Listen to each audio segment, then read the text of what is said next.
Jose El Rayo Venezuela becomes the new WBA 140-pound champion.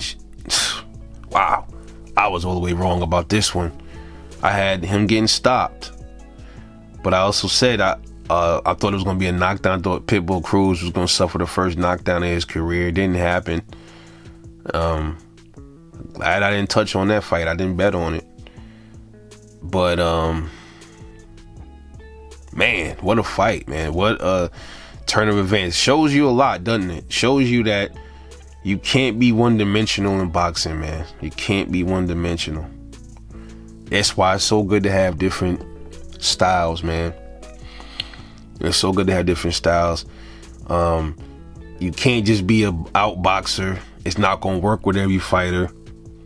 You can't just be a brawler. It's not gonna work with every fighter. This is one of those fights that it shows you why. Isaac Cruz, that WBA belt is getting passed around so much like a prostitute, boy. First Rolly got it, got gifted the belt. Then Isaac Cruz comes in, knocks out Rolly, and now Rayo outboxes Pitbull for the belt. Interesting, man. Real interesting, man. Rayo, from the gate, he stuck to the game plan. Beautifully boxed Isaac Cruz. Isaac Cruz caught him with some shots. He buzzed Rayo. Maybe it was like in the middle of the fight. Maybe once you saw him buzz, maybe twice. But Rayo took it, shook it off. Was catching Isaac with some good ass fucking uppercuts. Man, he boxed beautiful, man. I didn't expect that from Rayo. Good job with good job by his trainers, bro. Good job, man. Robert Garcia, man, he's a very good trainer. He did good. It's good to teach your boxer.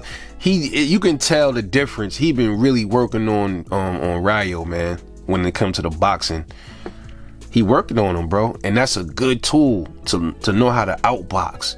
That jab was beautiful this whole fight, man. He kept that jab in his face. Isaac Cruz, man, he don't do good with dudes that move around. You gotta stand there.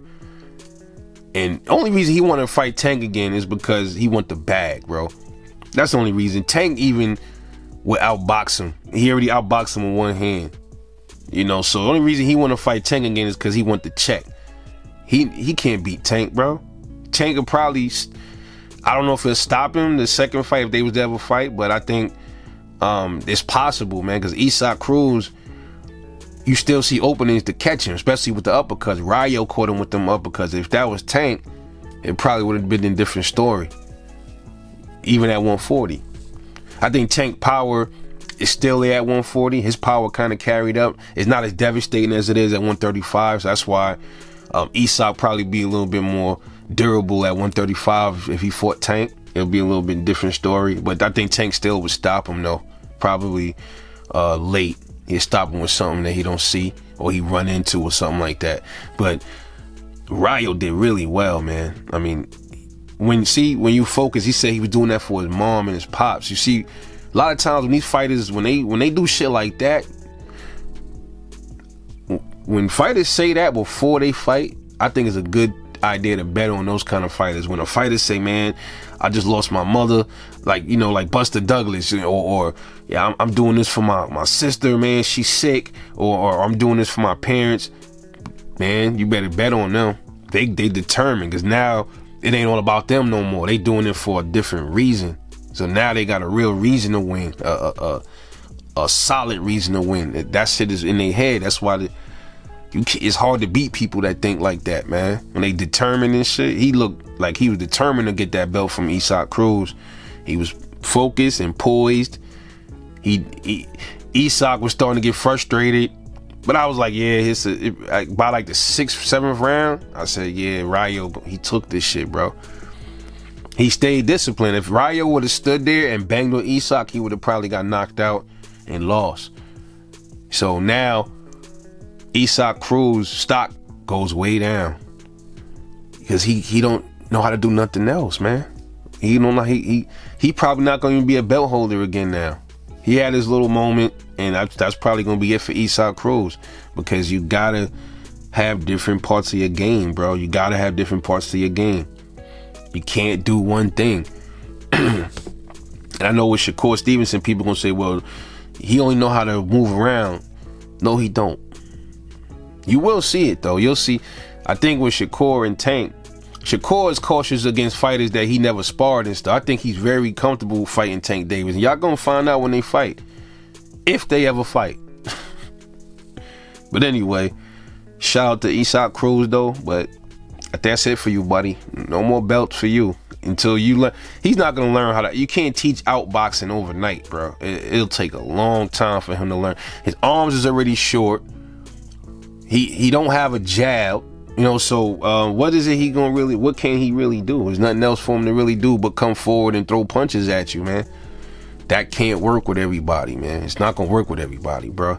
And that was proof in the pudding right there. Shout out to Rayo. Did his thing. Excellent fight. He's now a champion at 140. Now it's Teofimo Lopez, Jose Valenzuela, Liam Paro, and Devin Haney. Wow. Interesting fights. Let's make them happen, man. Let's go for undisputed at 140. Somebody, let's do it. Who does he fight next? I don't know. I gotta go look at the rankings and stuff. We'll see. He tried to make a unification fight with Teofimo Lopez. Out of the other champions, man, I think the only chance he got to win, Rayo might beat Teofimo. Maybe that's the closest. He don't beat Liam Paro or Devin Haney, you know. So the closest he gonna get to another belt would be T.O.'s belt. I could see him boxing it up with T.O., and he got the power. I don't know if his power carried. His power probably didn't carry, man. That's another thing he do. Like, this is what I'm saying. I think Devin Haney's power did carry, though. Devin Haney's power carried. I don't know about Rayo. I don't think Rayo's did. We'll have to see. Gotta give it a few more fights, man. I think Devin's power carried, because when he fought Ryan Garcia, he did buzz and rock Ryan Garcia with that left hook. And you don't see Devin Haney buzzing anybody with left hooks. You don't see him doing that at 135. His power did carry. He just didn't do the right thing, and he fought a different game plan than he was supposed to fight. That's why he lost. And on top of that, juicing too. Yeah. On top of that, I ain't making this video about that, but let's just be real with it. You know, would Ryan have had that much strength if he wasn't juiced up? Probably not. But anyway, shout to Jose Valenzuela for getting the win. That raises his stock. Question is now, who's he fight next? I'll probably talk about that later on in another video, man. But this your boy Rebel Light Boxing. I'll catch y'all on the next one. And I'm off this.